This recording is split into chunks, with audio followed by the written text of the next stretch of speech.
Entonces, como les estaba diciendo antes, hoy vamos a hablar de anestesia regional y las distintas formas de anestesia regional. También hay un poco de medicamentos al final de esta clase, así que ahí vamos a ir pudiendo aclarar las dudas que se les estén presentando hasta ahora. ¿Ya? Entonces, la anestesia, la técnica de anestesia locorregional se basa en que vamos a anestesiar solo un lugar o una parte del cuerpo del paciente, ¿ya? Vamos a la tenerla dividida en tres, las que son troncurales, que son los bloqueos que se realizan a nivel de los plexos, ¿ya? Cuando se hacen cirugías traumatológicas. La anestesia neuroaxial, que está dividida en la anestesia epidural o peridural, que es lo mismo, y la intratecal, intradural o raquídea, que también son estas dos distintas. Y además hay un tipo de anestesia regional endovenosa o el bloqueo de Bier, que si bien no se utiliza tanto, pero es importante que también ustedes sepan a qué se refiere.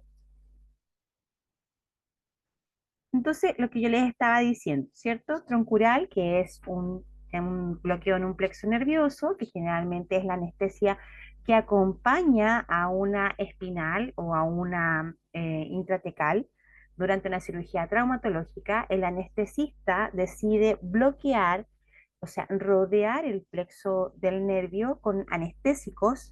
Esto tiene una duración bastante larga, lo que le permite al paciente tener una mejor recuperación y tolerancia al dolor, ¿ya?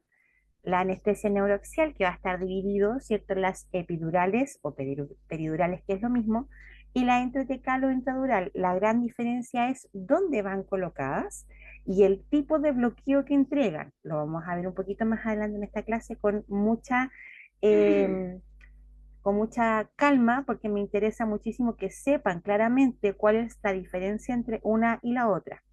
¿Ya?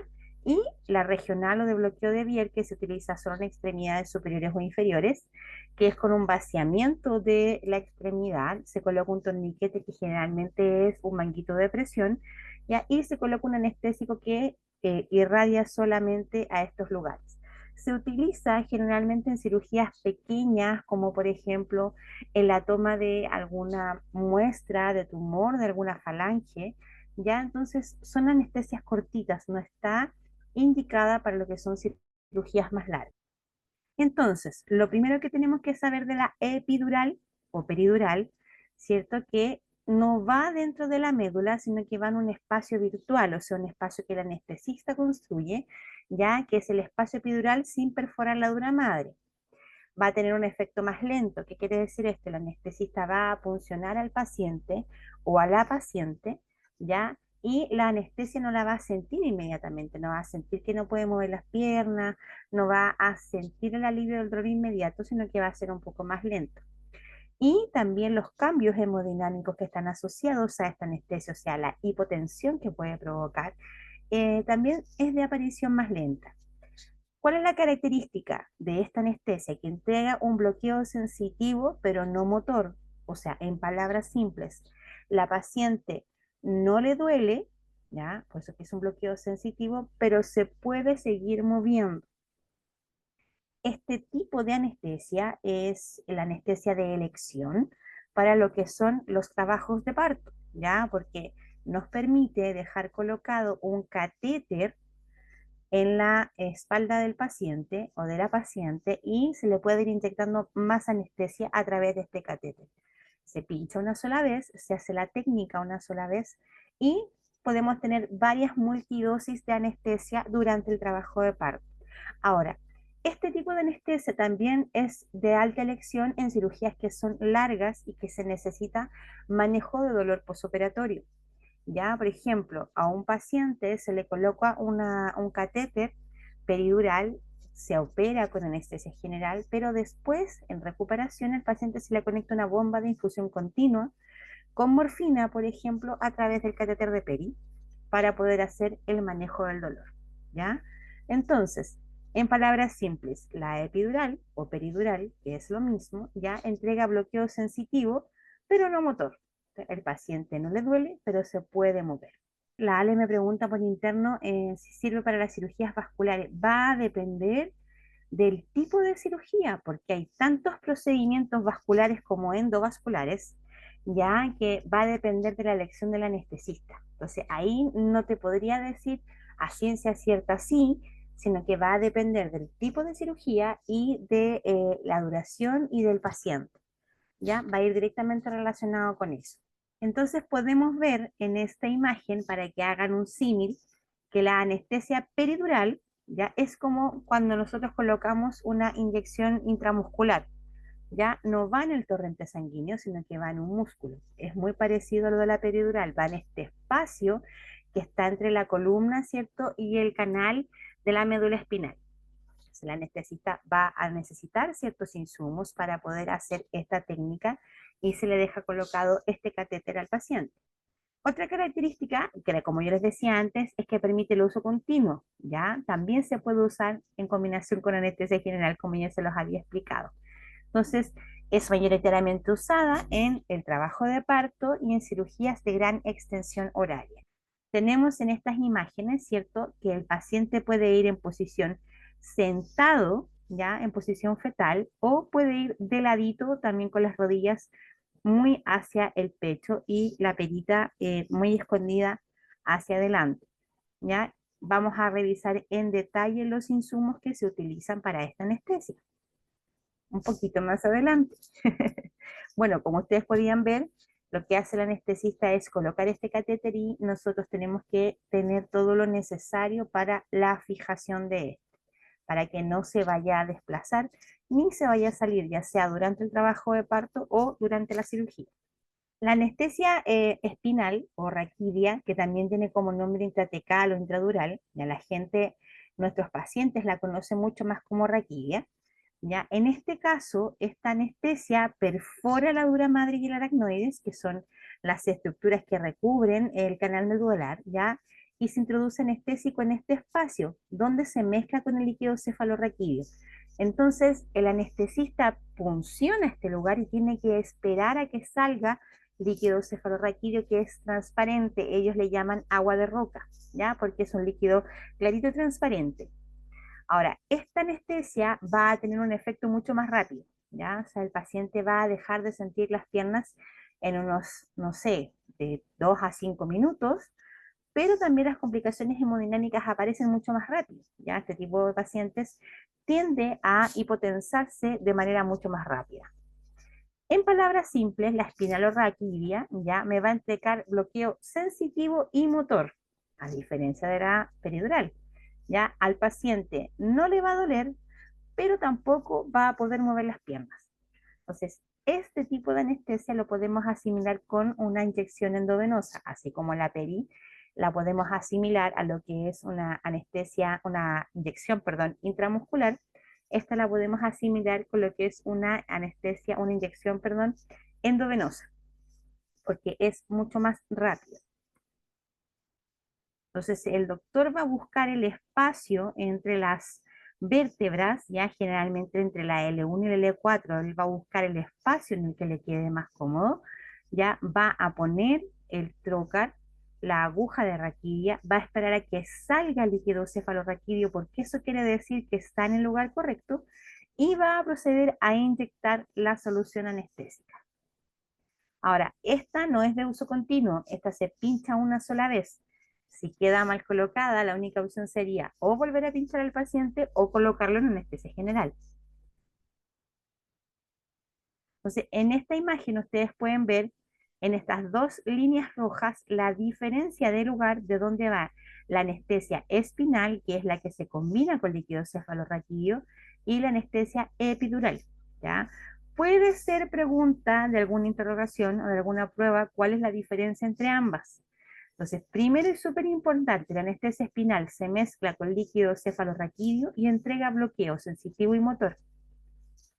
La anestesia epidural, ¿cierto? Va en un espacio que está fuera del líquido cefalorraquídeo y entrega bloqueo sensitivo, pero no motor, ¿ya? Entonces, es importante que ustedes sepan esta diferencia en estas anestesias. Aquí tenemos el kit o lo que se usa para lo que es la anestesia espinal. Y vamos a comparar, ¿ya? Generalmente en todos los centros asistenciales o en todos los hospitales o clínicas hay una bandeja de anestesia. Llámese bandeja de anestesia, bandeja de espinal, bandeja de raquidia, que es la que voy a utilizar para poder asistir al anestesista, porque esta es una técnica estéril.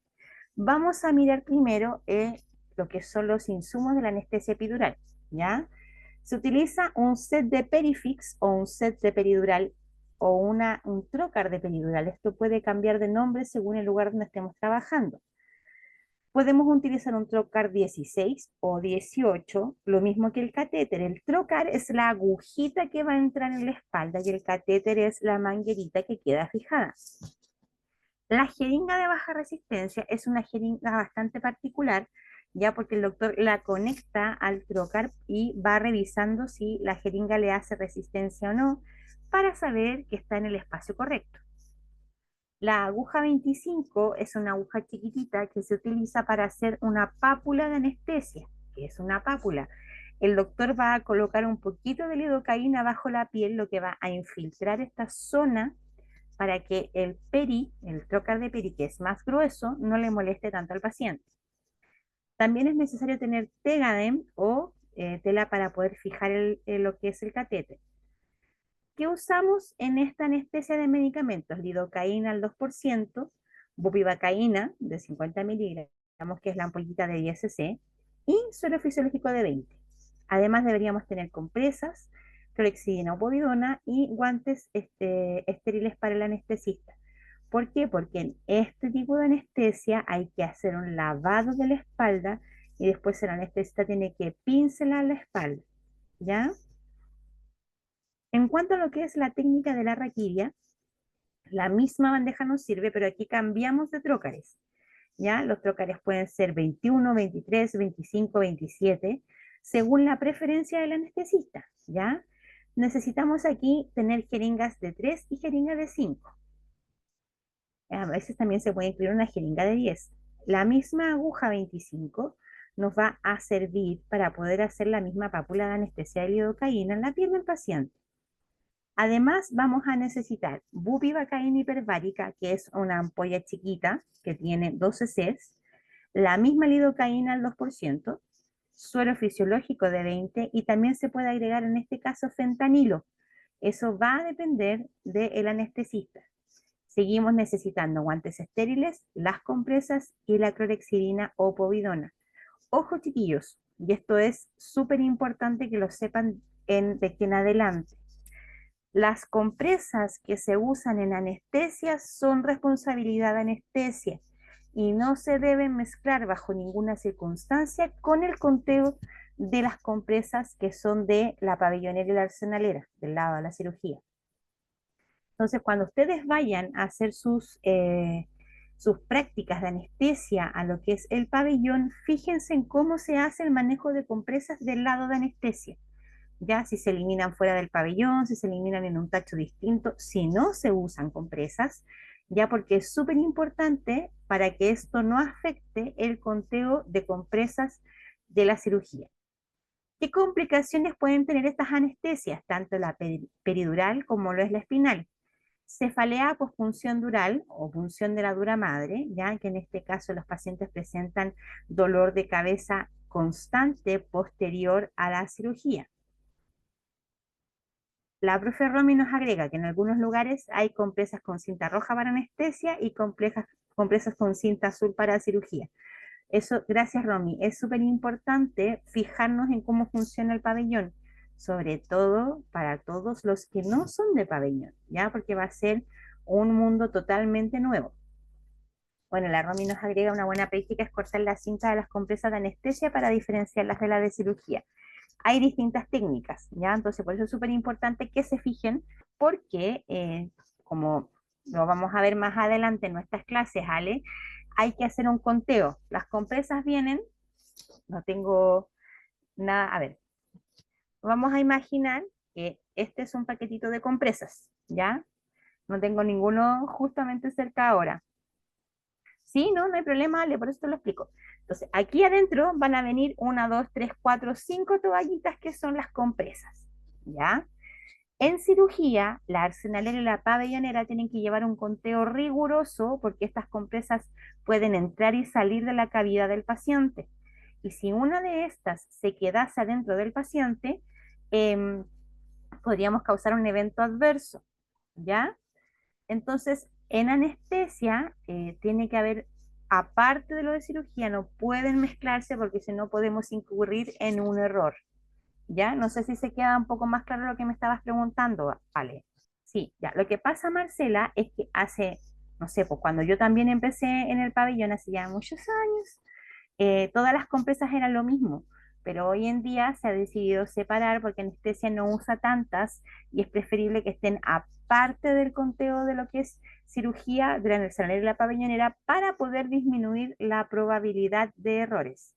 Ah, perfecto. El Gonzalo nos cuenta que dice que los procedimientos estériles ocupan azules, ya que las rojas no están estériles, y lo que hacen es juntarlas en una bolsa y contarlas a viva voz y guardarlas. Allá es a lo que voy. Muchas gracias, Gonzalo.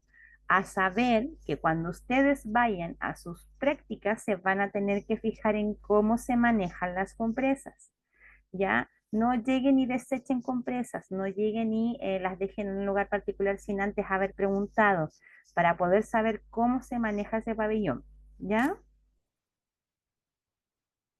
Entonces, estábamos conversando además de las complicaciones de estos dos tipos de anestesia. Embolia aérea y neumoencéfalo, o sea que entre aire a través de lo que es el canal medular, daño neurológico, hematoma epidural y dolor lumbar. Hay una complicación que aquí no está mencionada, que es importante que ustedes la conozcan porque también se da, que es la espinal alta, ¿ya? ¿Qué quiere decir esto? Que el anestesista que funciona en la paciente o al paciente con una anestesia espinal coloca la anestesia y en vez de hacer que la anestesia viaje de la L1 a la L4 y hacia abajo por el canal medular, coloca mal la técnica y lo hace en las vértebras torácicas, ¿ya? Hacia arriba, haciendo que la anestesia se vaya hacia el diafragma. Diafragma, ¿cierto? Es uno de los músculos que participa en la respiración. Entonces, si este está anestesiado, el paciente deja de respirar y tiene un paro respiratorio. Es una complicación muy severa que incluso puede causar la muerte en un paciente. No es tan habitual, pero sí es una complicación que ustedes tienen que considerar. Por eso es importante que después de una epidural o de una espinal, al paciente lo volvamos a sentar y le coloquemos un manguito de presión arterial y la saturometría para saber cómo se está comportando, para saber si está respirando. Porque el paciente lo primero que siente cuando está esta complicación de espinal alta es que se le duermen las manos, que se le duermen los labios y luego de eso deja de respirar. Entonces, súper importante la monitorización posterior a esta anestesia. En cuanto, ¿cierto?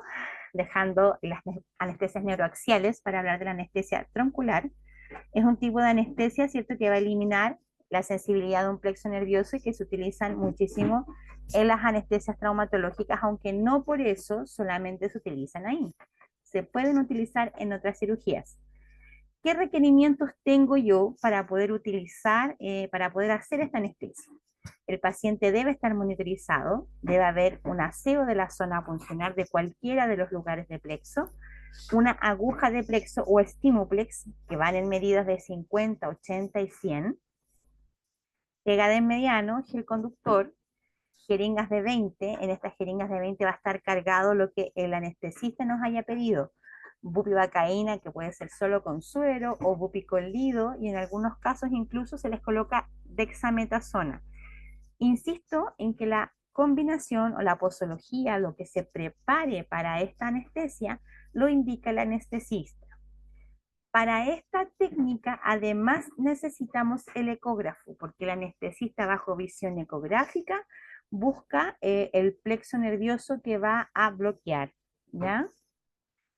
Bueno, y aparte del bloqueo neuroaxial, ¿cierto? También del bloqueo troncular. Y ahora vamos a ver un poquito de lo que es el bloqueo de Biet, que como les decía, se utiliza en anestesias, en cirugías, perdón, más pequeñas, en centros especializados, ¿ya?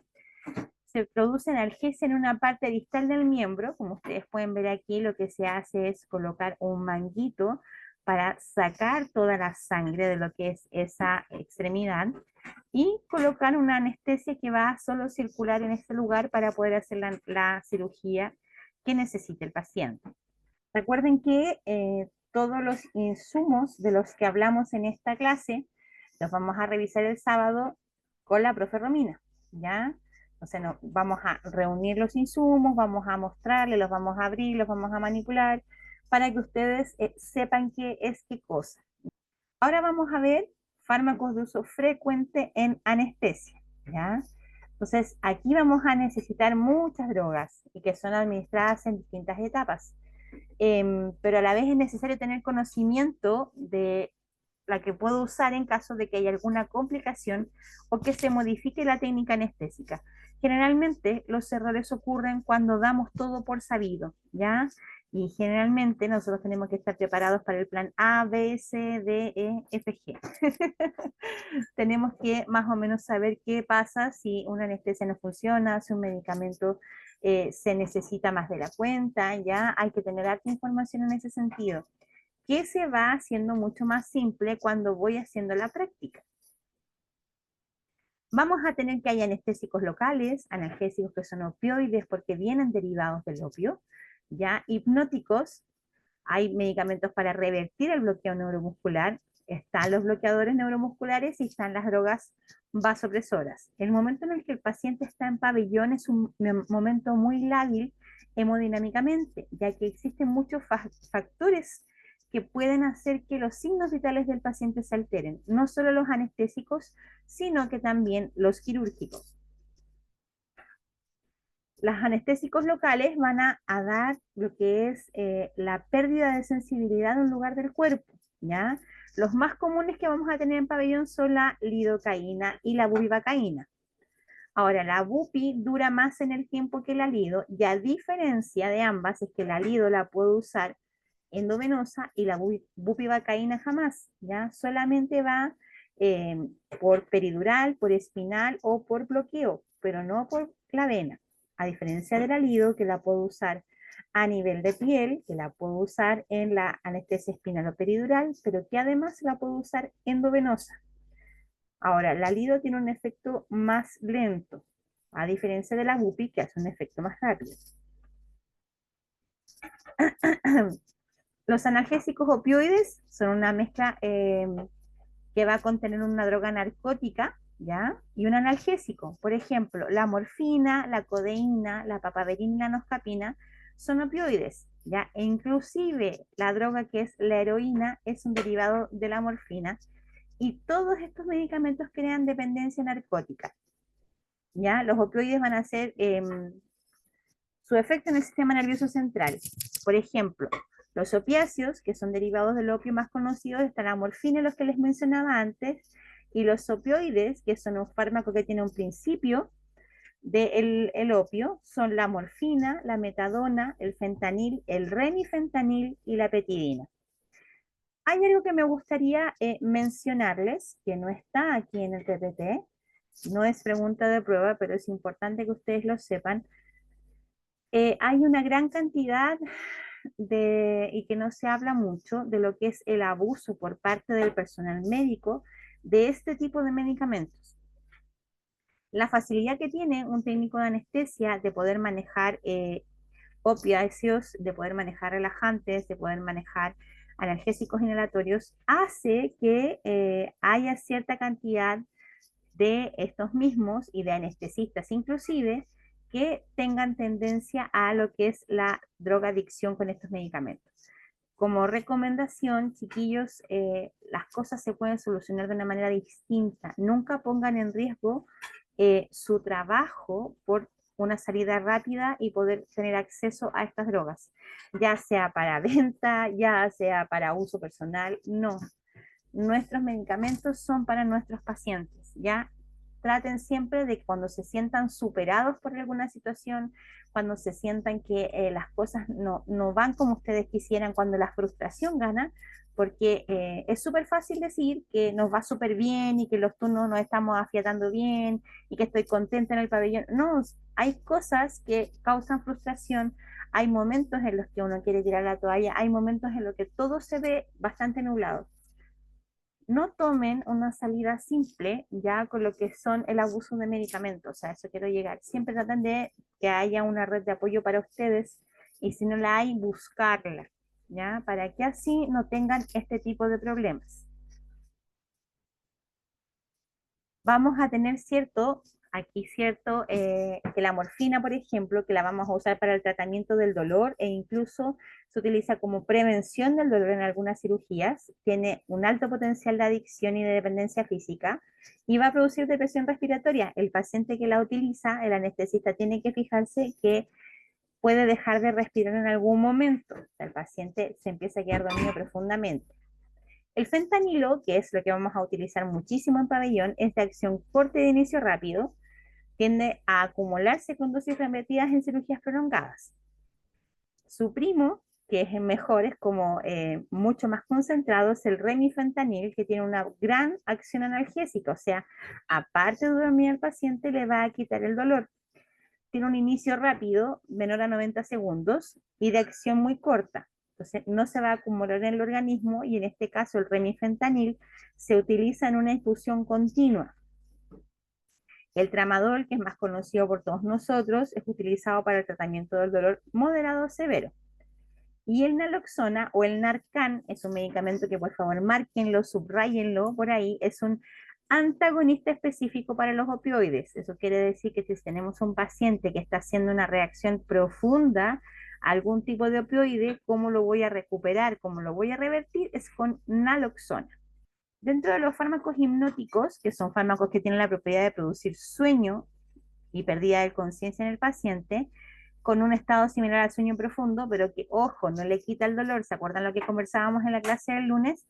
Vamos a tener el Propofol, que es un hipnótico de acción rápida, que es este blanquito que parece leche, tiende a originar inestabilidad cardiovascular. Se puede usar en manera de bolo, o sea, en una jeringa con 20 cc, o también en una anestesia continua en la TIVA.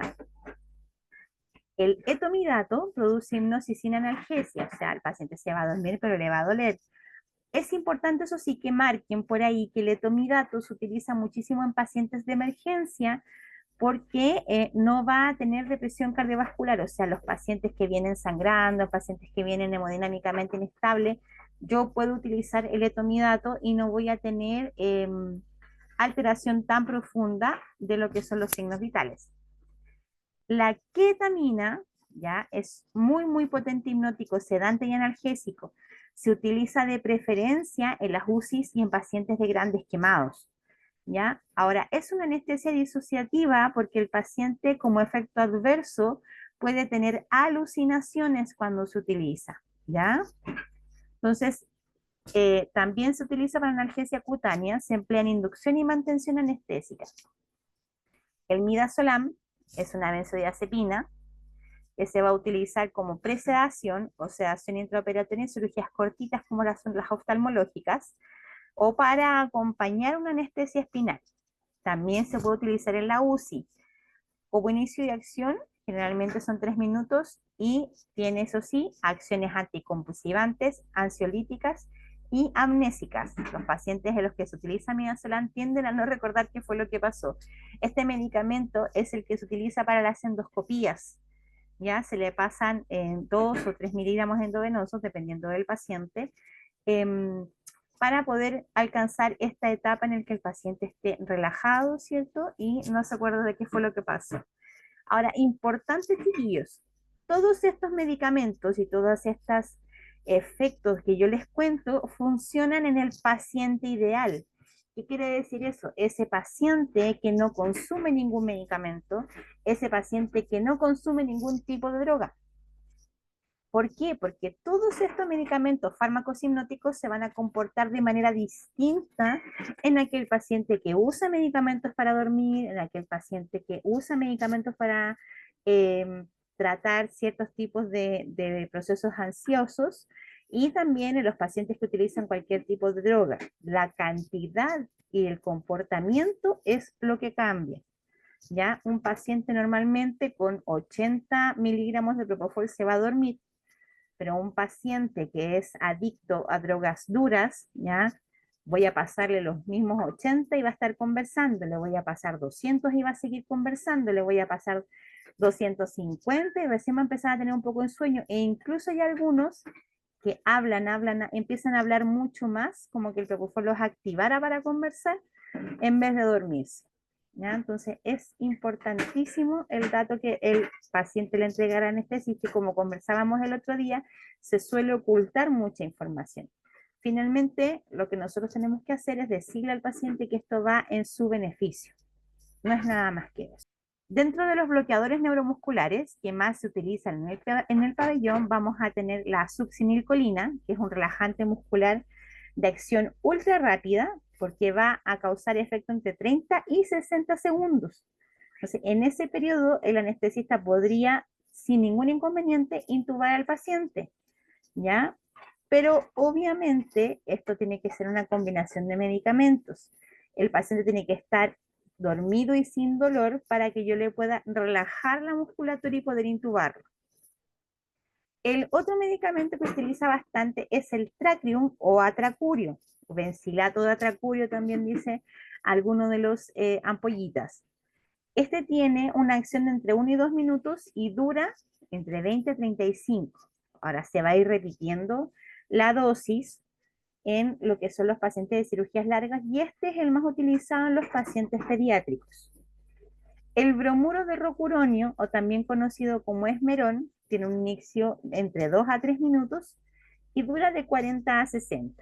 Ahora, la elección del bloqueador neuromuscular va a depender del anestesista, del tiempo de duración de la cirugía y también del tipo de paciente. Por ejemplo, la Suxi se reserva para lo que son las pacientes de emergencia.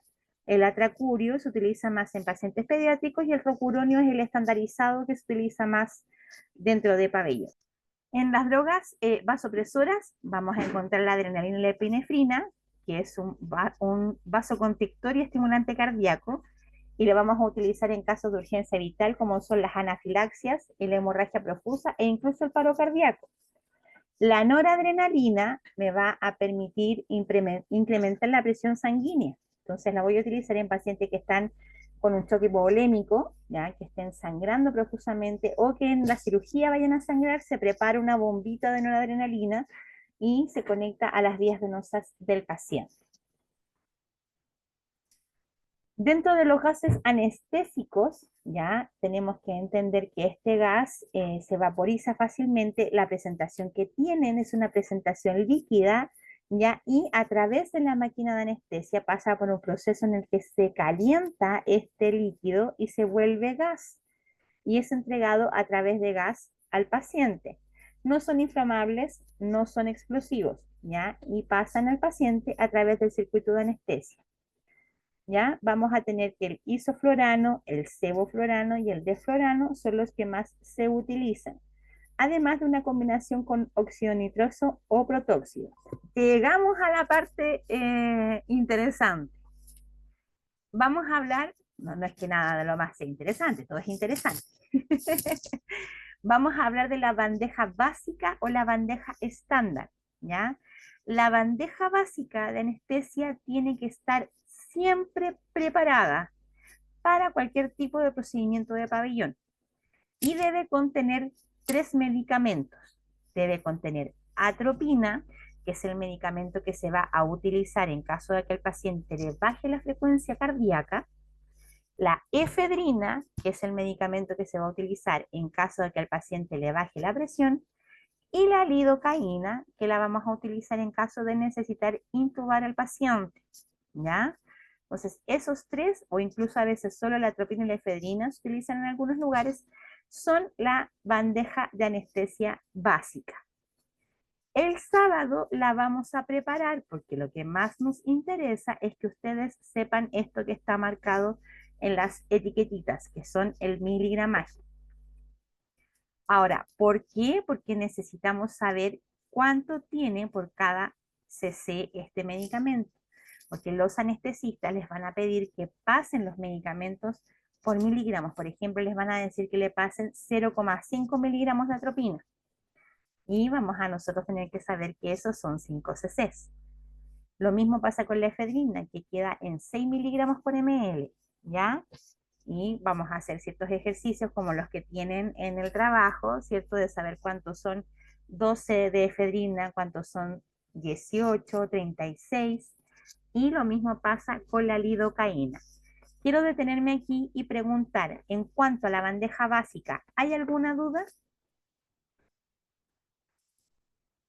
Profe, ¿la atropina para qué caso se usaba? Se utiliza cuando tenemos disminución de la frecuencia cardíaca, o sea, cuando tenemos bradicardia.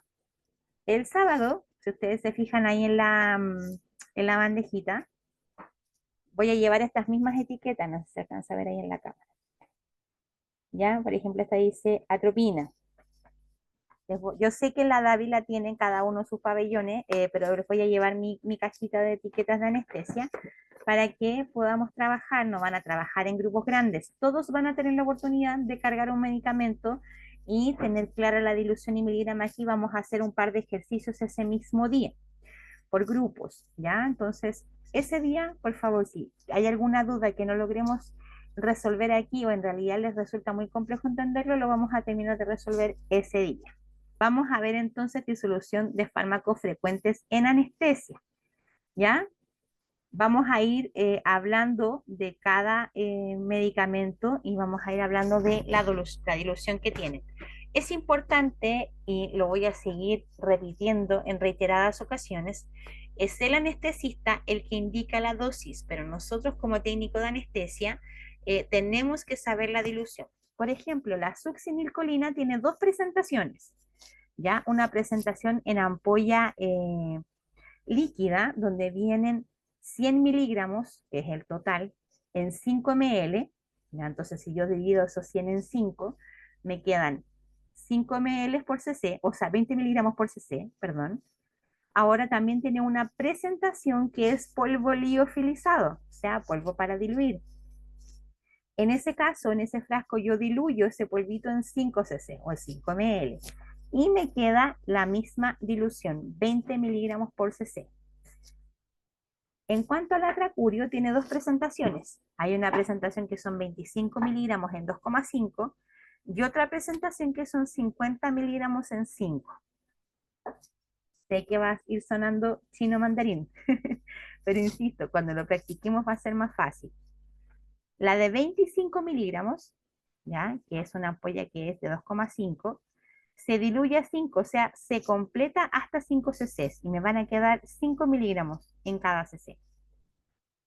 En cuanto al de 50, lo voy a diluir en 10, entonces me va a quedar la misma dilución, 5 miligramos por cc.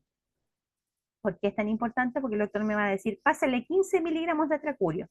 Entonces yo tengo que saber que son 5, 10, 15, 3 cc, ¿ya? Regla de 3 simple que la voy a saber en base a este tipo de diluciones. En cuanto al rocuronio, es un frasquito que tiene 50 miligramos en 5 ml. Ese tengo dos opciones. Lo cargo y uso el rocuronio puro y voy a tener 10 miligramos por ml, que eso no está aquí en este cuadrito. La Vale me pregunta, ¿todos los medicamentos se deben ocupar con dilución? Por eso decía, algunos sí y otros no, porque la Suxi, por ejemplo, si es un frasco que viene líquido, no necesitas diluirla, necesitas solo cargarla.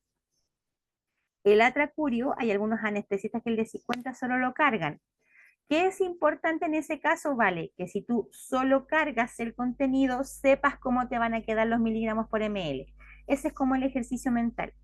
Por ejemplo, lo que yo estaba diciendo, que el rocuronio, que tiene 50 miligramos en 5, si yo solo lo cargo, divido 50 en 5, son 10 miligramos por ml.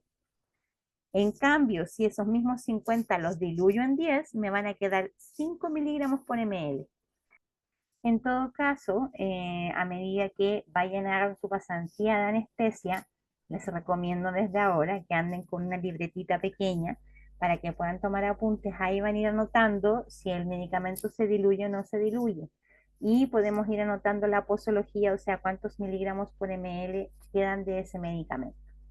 Ahora, en cuanto a los opioides, por ejemplo, el fentanilo, tenemos dos presentaciones.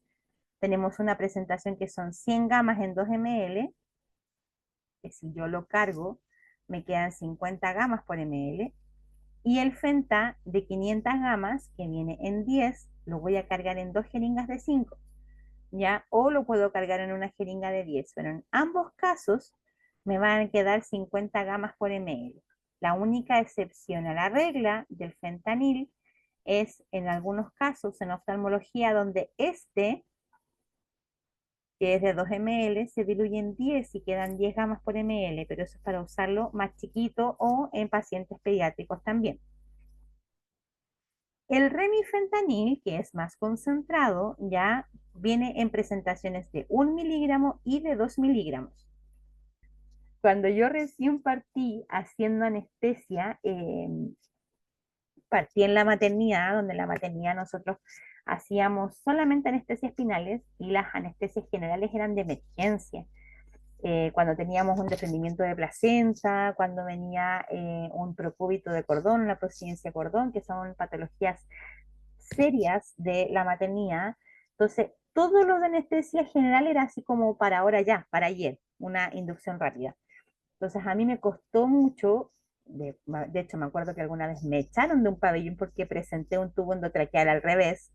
El anestesista me miró y me dijo, váyase de aquí. Me costaba mucho porque además los rótulos nosotros los teníamos que hacer en sello tape, que es esta tela como de papel. Entonces, a todo había que ponerle abajo el miligramaje. Así que la sensación de sentir que es complejo el aprendizaje nos pasa a todos. Que no todos lo reconozcan es distinto, ¿ya? Así que tranquilidad, que puede ser difícil de aprender, pero no imposible.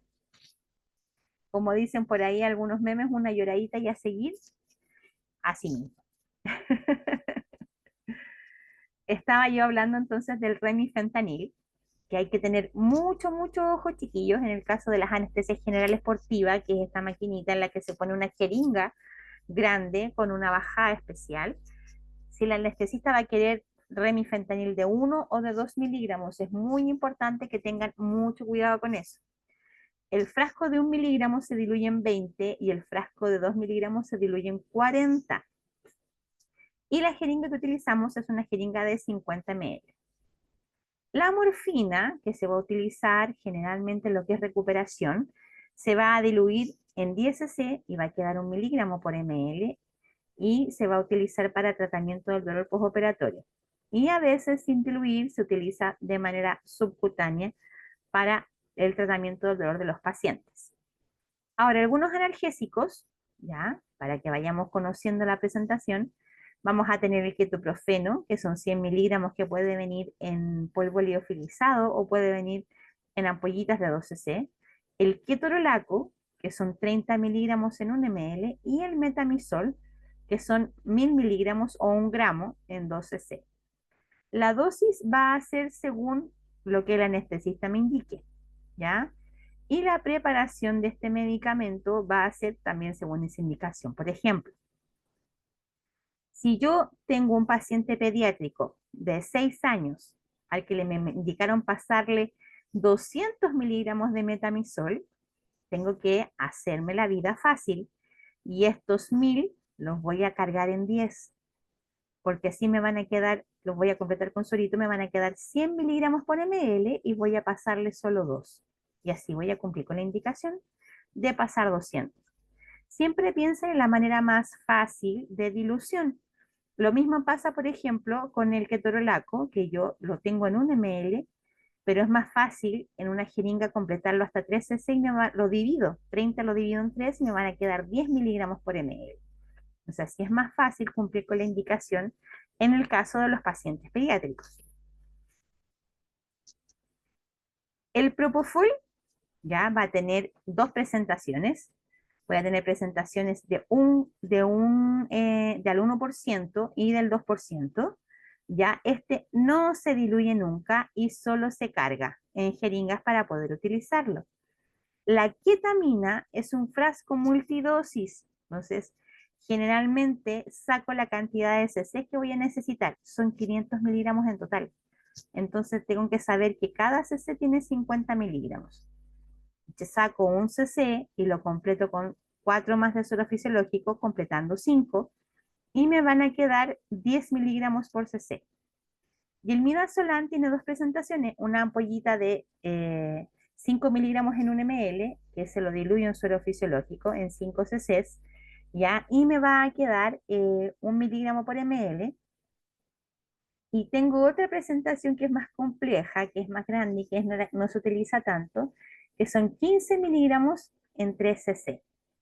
Todos estos, Alessandra, se preparan con suerito fisiológico, ya con ampollitas de suero fisiológico. No es que se carguen al suero fisiológico, no, se completan con suero fisiológico. En ningún caso estos se mezclan con ringer, ¿ya?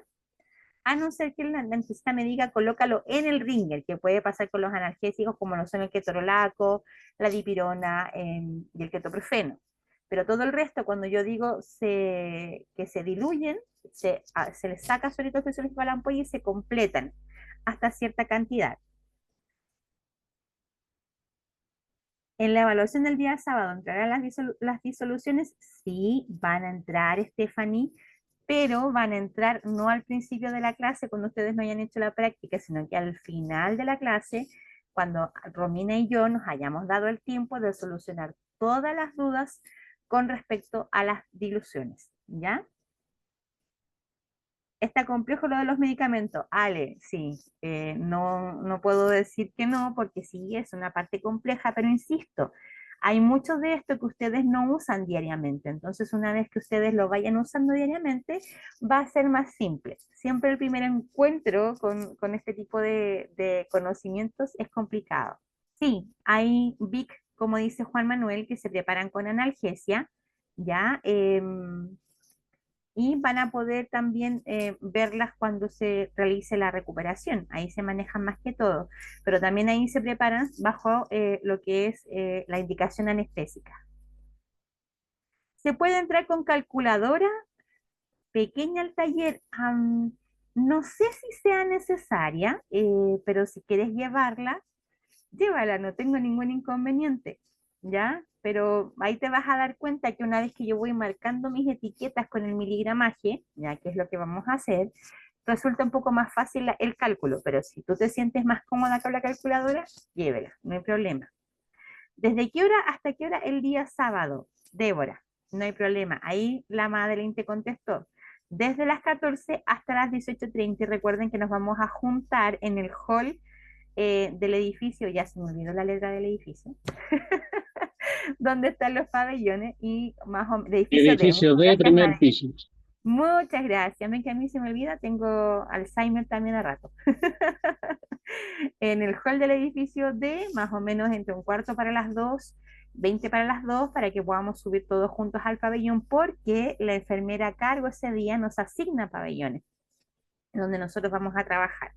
¿Ya? Así que por eso es importante que no se vayan derecho al pabellón, sino que nos juntemos todos ahí en el primer piso. Les decía yo que el midazolam grande, que es el de 15 miligramos, idealmente lo cargo en una jeringa de 20, pero no lo llevo hasta 20, sino que lo diluyo en 15, para que igual me quede 1 miligramo por ml y poder utilizarlo en el paciente según la indicación del anestesista.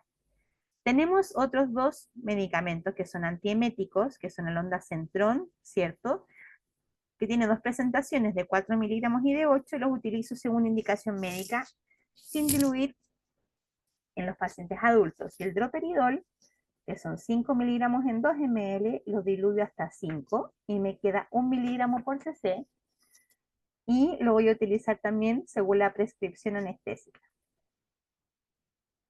En la bandeja de anestesia general vamos a tener que siguen nuestros 3 medicamentos, atropina, efedrina y lidocaína, pero además agregamos un relajante muscular, agregamos a veces un analgésico opioide, vamos a agregar una benzodiazepina y un antiemético, pero eso va a depender de lo que nos indique el anestesista, ¿ya? Como resumen de la clase, hoy día hablamos de anestesia locorregional y sus distintas clasificaciones y cómo actúan y cómo se utilizan en cada paciente, los insumos que uso, los medicamentos de uso frecuente en anestesia y cómo se clasifican, y hablamos de la bandeja básica o la bandeja estándar, y hablamos también de la dilución de varios de los medicamentos.